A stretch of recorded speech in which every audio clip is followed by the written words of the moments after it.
원장님, 저는 허리는 안 아픈데 왜 허리를 검사하나요? 이 신경 주변에 있는 유착이나 찌꺼기 같은 것들을 직접 통로를 뚫어줘서 확보를 해주고, 이렇게 꼬리뼈 쪽으로 접근을 해서 신경 공간간이 카테터가 진행된 양상을 보이고 있고요.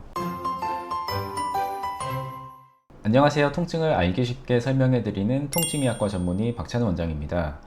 발바닥이 아프거나 화끈거리면 많은 분들이 가장 먼저 족저근막염을 생각합니다. 물론 족저근막염은 발바닥 통증을 일으키는 흔한 질환인데요.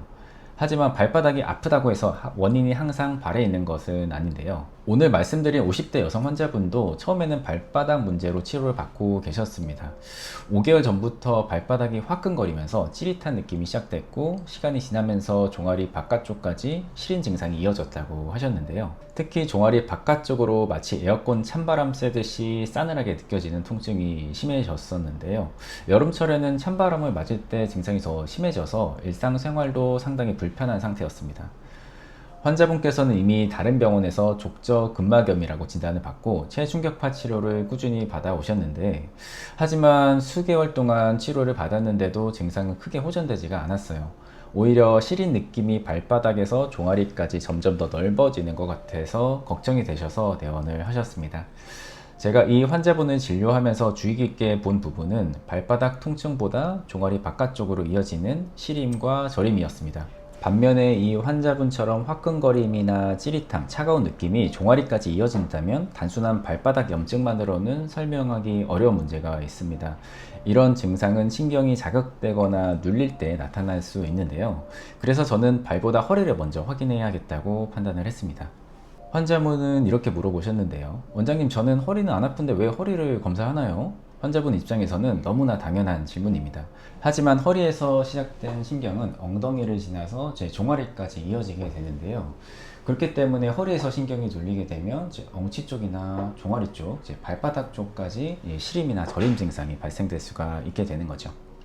쉽게 말씀드리면 전선의 시작 부분에 문제가 생겼지만 이상 신호는 전선의 끝부분에서 나타나는 상황과 비슷하게 되는데요. 엑스레이 검사를 시행해 보니까 요추 5번과 천추 1번 사이에 척추 전방 전이증이 있는 것을 확인할 수가 있었습니다. 척추 전방 전이증은 허리뼈가 원래 위치보다 앞으로 밀리면서 신경이 지나가는 공간을 좁게 만드는 질환인데요. 많은 부분이 척추 전방 전이증이 있으면 허리가 많이 아플 거라고 생각하지만 실제 진료실에서는 허리 통증보다도 엉덩이나 다리 저림, 종아리 시림, 발바닥 이상 감각이 먼저 나타나는 경우도 있습니다. 따라서 허리가 아프지 않다는 이유만으로 허리 질환이 아니라고 단정해서는 안 됩니다. 우선은 신경 주변의 염증을 줄이고 증상의 변화를 확인하기 위해서 CI 주사 치료를 시행했습니다. 3, 4회 정도 치료를 진행하면서 통증은 어느 정도 감소했는데요. 환자분도 분명히 좋아진 부분은 있다고 말씀하셨습니다. 하지만 가장 불편해하시던 종아리 바깥쪽의 시림 증상은 계속 남아 있었는데요.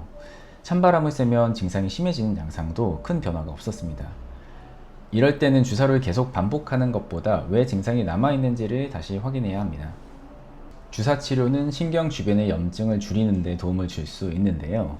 하지만 신경이 지나가는 공간 자체가 많이 좁아져 있다면 염증을 줄이는 치료로는 한계가 있을 수 있습니다. 그래서 이분은 MRI 검사를 진행을 했는데요. MRI를 시행한 결과 요추 5번이랑 천추 1번 사이에 척추 전방 전이증이 있는 것을 확인할 수가 있었고요. 이 부위에 신경 눌림증이 발생이 됐고 신경 통로도 굉장히 좁아져 있는 것을 확인할 수 있었습니다. 발바닥과 종아리에 나타난 증상이 발의 문제라기보다 허리에서 신경이 눌리면서 발생될 수 있을 가능성을 확인할 수 있었어요.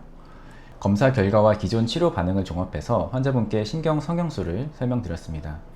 신경 성형술은 가느다란 카테터를 신경이 지나가는 통로에 접근시켜서 신경 주변의 유착을 완화하고 필요한 부위에 약물을 전달하는 비수술적 시술입니다. 흔히 주사 치료와 수술 사이에서 고려할 수 있고 수술 전 단계에 시행할 수 있는 치료라고 설명드립니다. 다만 척추 전방 전이증이 있다고 해서 모든 환자에게 신경 성형술이 필요한 것은 아닌데요. 증상의 정도라든지 신경이 눌린 위치라든지 걷는 상태, 다리 근력, 기존 치료에 대한 반응 같은 것들을 종합적으로 함께 살펴서 결정을 해야 됩니다. 이게 말씀드린 신경 성형술에서 사용되는 카테터인데요. 보시면은 이렇게 구부렸다 폈다 하면서 방향을 직접 조절을 할 수가 있고, 이 달린 꼬리 부분으로 약제를 주입하는 공간이 됩니다. 그래서 이렇게 진행을 해가지고 약재를 직접적으로 뿌려줄 수 있습니다. 보통 이 꼬리뼈 쪽으로 접근을 해서 이 노란색 신경 공간까지 진행을 하게 되는데요. 이 신경 주변에 있는 유착이나 찌꺼기 같은 것들을 직접 통로를 뚫어줘서 확보를 해주고 약물을 뿌려주고 나오게 됩니다. 이 환자분은 전방 전이로 인해서 신경 통로가 많이 좁아져 있었기 때문에 카테터가 지나가는 과정도 쉽진 않았습니다. 이렇게 꼬리뼈 쪽으로 접근을 해서 신경 공간까지 카테터가 진행된 양상을 보이고 있고요. 신경 공간까지 직접 진행을 해가지고 주변에 신경 통로를 확보해주고 약물을 뿌리고 오는 시술이 되겠습니다. 무리하게 접근하기보다 안전을 우선하면서 신경 주변의 유착을 줄이고 약물이 필요한 위치에 전달될 수 있도록 시술을 진행했죠. 이후에 환자분이 가장 힘들어했던 종아리 시림이 이전보다 줄어들기 시작했고 발바닥의 이상 감각도 함께 감소했습니다. 현재는 재발 가능성을 낮추기 위해서 척추 주변 근육을 강화하는 운동과 재활 치료를 병행하면서 경과를 관찰하고 있습니다. 여기서 꼭 말씀드리고 싶은 점이 있습니다. 이 사례가 모든 발바닥 저림 환자에게 똑같이 적용되는 것은 아닌데요. 발바닥 통증은 족저 근막염, 발초신경 문제, 혈액순환 문제, 허리신경 압박 등 여러 원인으로 나타날 수 있습니다. 따라서 증상만 보고 스스로 원인을 단정하기보다 증상이 나타나는 위치와 범위, 어떤 상황에서 심해지는지, 치료 후에 어떤 변화가 있었는지를 함께 살펴봐야 됩니다.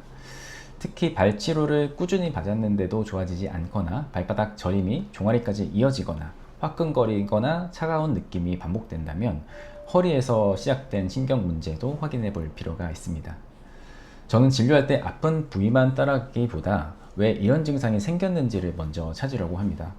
통증이 나타나는 위치와 병이 시작된 위치는 서로 다를 수 있기 때문인데요. 다리의 힘이 갑자기 빠지거나 급격히 감각이 둔해지거나 대소변 조절에 이상이 생긴다면 지체하지 말고 빠르게 진료를 받아야 됩니다. 그 이외의 경우에도 증상이 오래 지속된다면 정확한 진단을 바탕으로 약물치료, 주사치료, 재활치료, 신경성형술 가운데 본인에게 맞는 필요한 치료 단계를 결정하는 것이 가장 중요하겠습니다. 지금까지 통증의학과 전문의 박찬호 원장이었습니다. 감사합니다.